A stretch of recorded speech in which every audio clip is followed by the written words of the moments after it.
Hey guys, it's Kiki from Eat More to Weigh Less, and today for our expert series, we are interviewing Julia Kristina. She is a therapist that I actually met on Periscope and fell in love with her message. Now, she doesn't exactly talk about this message all the time, but just so many of the things that she's talking about, a lot of times it has to do with relationships and different things that we touch on, but being as most of the experts that we have interviewed to date has said that there was clearly a mind-body connection. I thought, why not bring on someone who deals with the mind? So, Julia, can you tell us a little bit about yourself and what it is that you do? Yes. Thanks, Kiki. My name is Julia Kristina with a K, I always say, and I am a therapist. And I work out of Vancouver, British Columbia in Canada. And I also do Skype sessions for people as well. I'm a therapist and I'm a life coach, depending on what people are wanting. And I really specialize in working with men and women to help them get clear on who they are and what they want. I help them deal with the big things or the small things that are holding them back from feeling the way they want to feel and living how they want to live. And I also help men and women realize and connect with what I call their enoughness.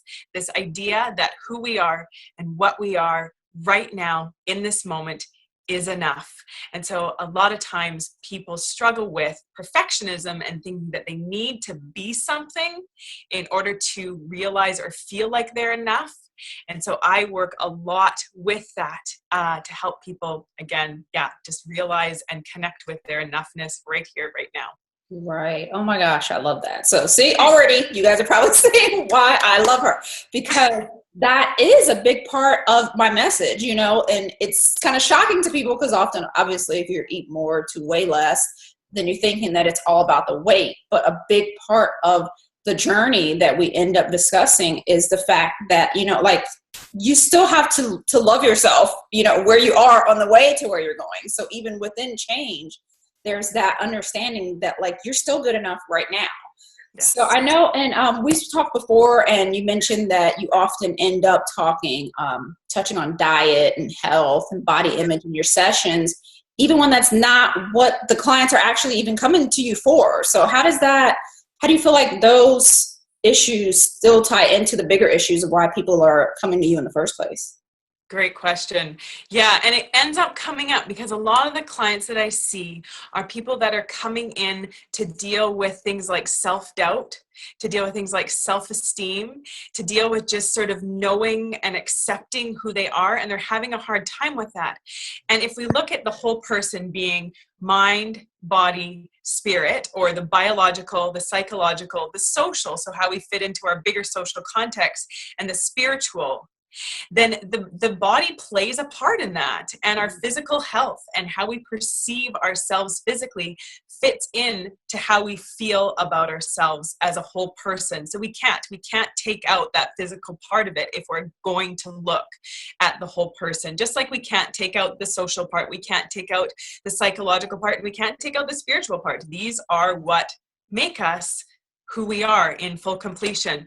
So that is a big thing. And I mean, I want to say typically more for women, although I know there are a lot of men who struggle with it as well. But I think oftentimes women's physical appearance has a lot more to do with how they feel about themselves, just in general. So that comes up a lot when I'm working with women, especially, and some men as well. So I don't want to discount men in this one.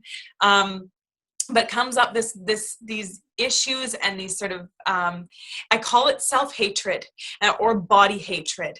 And so we talk a lot about body hatred and what that looks like. And for women, a lot of our sense of self-worth is tied up in how we look and what size we are, or how beautiful we are, or how attractive we are. And so that inevitably comes up, and working on that and working through that as we sort of deal with the psychological aspect as well. Right. And that's why, and I love that you said it, because like I said, there's been a common theme. I've been talking to people in all different areas of really mostly the fitness industry before even, right now talking to you. And the one underlying theme with all of them is the fact that, the the more you do this, the more experience you get in this industry, you really start to see that you can't separate, you know, the physiology and the biology from the psychology. And we try to compartmentalize these things, you know, like this part will, you know, if I look better, then I'll feel better about myself, and not realizing that often this part has to come first. And that's one of the things that so many of these fitness professionals have said, is that until their clients or themselves, because some of the people are like former competitive bodybuilders and things like that, and they're all saying that until they got to a place mentally where things came together, whether it was through therapy or whatever, then a lot of the physical things couldn't come together. Or even if the physical came, that didn't automatically equate to feeling better mentally, which sometimes I think that's what a lot of people do, is they just, you know, they just try to separate them, and they think I can like hate my body into what it needs to be. You know what I mean? Like it's punishment when we're trying to, you know what I mean, go through the exercises or diets and stuff like that. So do you think that social media has any negative implications on your work? I know it does on mine. So, but yeah, and I think for sure, I mean, that's another huge one. And just the role that these images that people are putting out there, and sort of, I don't know. I mean, I heard this say before, like people are putting out their highlight reels. They're not putting out the whole story. They're not putting out the whole thing, and things are retouched, and things are done with, you know, a professional camera with perfect lighting and perfect angles and all this stuff. So it makes us think, well, that's normal. And when we see enough of this stuff, especially I think on Instagram is a huge one, with people, you know, showing these beautiful images of themselves. I think Facebook used to be more of that, but is kind of not as much of the stage for that anymore.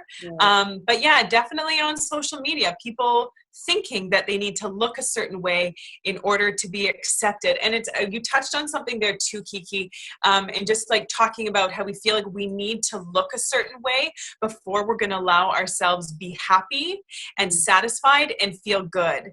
And I call that the when then phenomenon. So when I am more fit, when I've lost weight, when I look the way I think I should look, then I will be happy, then I will be satisfied, then I will accept myself. And it sounds a little bit contradictory to say this, but it doesn't happen. That whole idea that when I am something that when I'm something that I'm not, then I'll be happy, then I'll feel good. And in not saying that it's not good to have goals, it's not good. It is good. It's good to have goals. It's good to have things that we're working towards. As human beings, we actually need that. We need to have things like small goals, things so we can get that sense of accomplishment.